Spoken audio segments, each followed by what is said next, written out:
Friends, CMA CS संगीत Saurabh this side. तो आज की वैकेंसी आई हुई है मैगन लिमिटेड की तरफ से, जो कि एक PSU under ministry of steel government of India और जिसकी हेडक्वार्टर रांची झारखंड में लोकेटेड है। तो फ्रेंड्स, इसकी ऑनलाइन एप्लीकेशन की डेट और क्लोजिंग डेट ऑफ एप्लीकेशन इन्होंने बताया नहीं, ये नोटिफिकेशन कल ही आई है।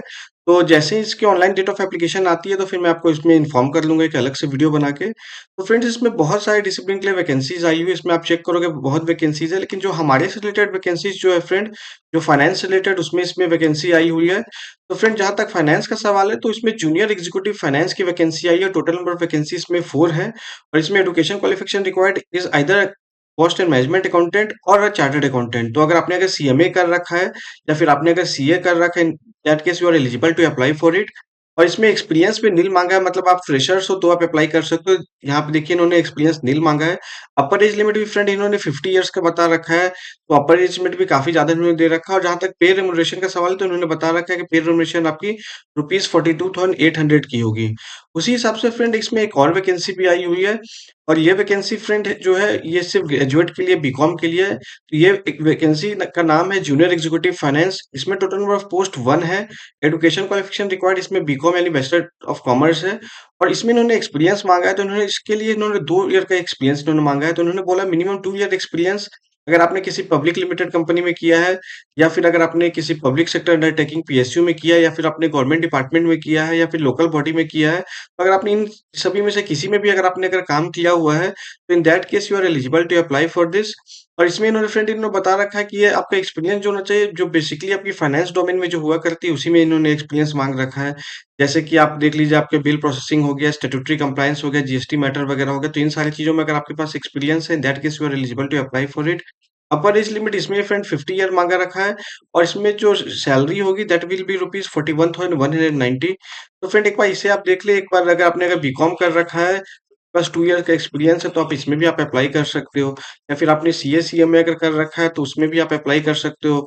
तो ये है। और इन्होंने एक इम्पोर्टेंट बात फ्रेंड इन्होंने बता रखा है कि अगर आपके पास चाहे रेगुलर के आपने डिग्री ऑब्टेन किया, जैसे आपने बीकॉम चाहे रेगुलर में किया चाहे आपने डिस्टेंस से किया, इससे कोई फर्क नहीं पड़ता। अगर आपने डिस्टेंस से भी किया, इन दैट केस ऑल्सो आपको वो एक रिकॉग्नाइज करेंगे। तो इन्होंने बोल दिया कि अगर आपने पार्ट टाइम भी अगर किया है तो वो सर्टिफिकेट भी रिकॉग्नाइज करेंगे, क्योंकि मैक्सिमम गवर्नमेंट ऑर्गेनाइजेशन में आप फ्रेंड्स देखोगे जहाँ पे पार्ट टाइम को, डिस्टेंस वाले को ये लोग रिकॉग्नाइज नहीं करते हैं। लेकिन यहाँ पर एक अच्छी पॉजिटिव चीज है कि अगर आपने पार्ट टाइम भी अगर कर रखा है, इन दैट केस ऑल्सो आपके रिकॉग्नाइज की जाएगी।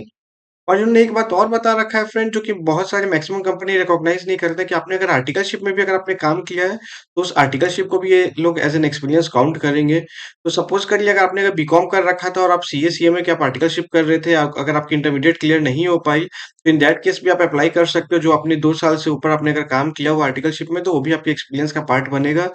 और इन्होंने बता रखा कि वर्क एक्सपीरियंस के लिए जो डॉक्यूमेंट्स के जो ये लोग मांगेंगे at the time of document verification, उन्होंने बोल रखा है कि अगर आपका जो ऑफर लेटर है वो भी मान लिया जाएगा, अपॉइंटमेंट लेटर वो मान लिया जाएगा, या फिर आपकी जो pay slip, latest pay slip हुई, जो आपको सैलरी रिकॉग्नाइज करनी वो मान ली जाएगी। तो ये सब भी आपका जो नॉर्मल जो हुआ करता है गवर्नमेंट एग्जामिनेशन में, वो सारी चीज इसमें भी काउंट फॉर करिए जाएंगे। और अपर एज लिमिट का जहाँ तक सवाल है फ्रेंड, तो अपर एज लिमिट ऑलरेडी इन्होंने बहुत ज्यादा 50 ईयर्स का ऑलरेडी दे रखा है अगर आप अनरिजर्व डीडब्ल्यूएस से बिलोंग करते हो। लेकिन अगर रिजर्व कैटेगरी से बिलोंग करते हो, अगर ओबीसी से बिलोंग करते हो, तो 3 इयर्स का एज रिलैक्सेशन मिल जाएगा। मतलब कि अगर आप 53 इयर्स के हो तो भी अप्लाई कर सकते हो। एसटी एससी को 5 इयर्स का मिल जाएगा, मतलब अगर आप 55 इयर्स के हो तो भी अप्लाई कर सकते हो।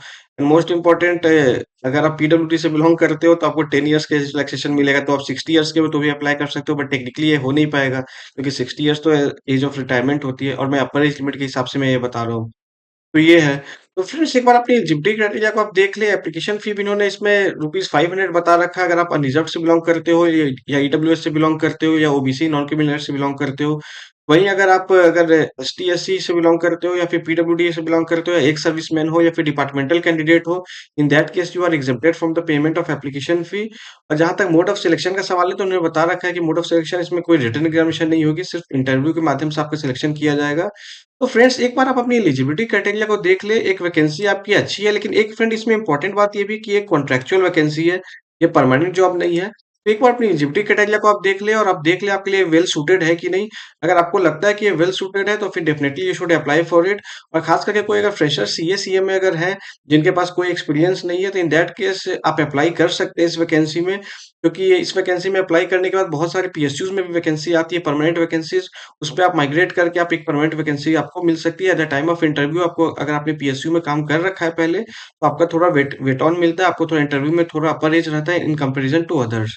तो चलिए फ्रेंड्स, अभी के लिए इतना ही। फिर अगली बार मैं फिर कोई नई वीडियोस लेके आऊंगा किसी अदर गवर्नमेंट जॉब वैकेंसी से related. Till then take care and subscribe our channel. Thank you.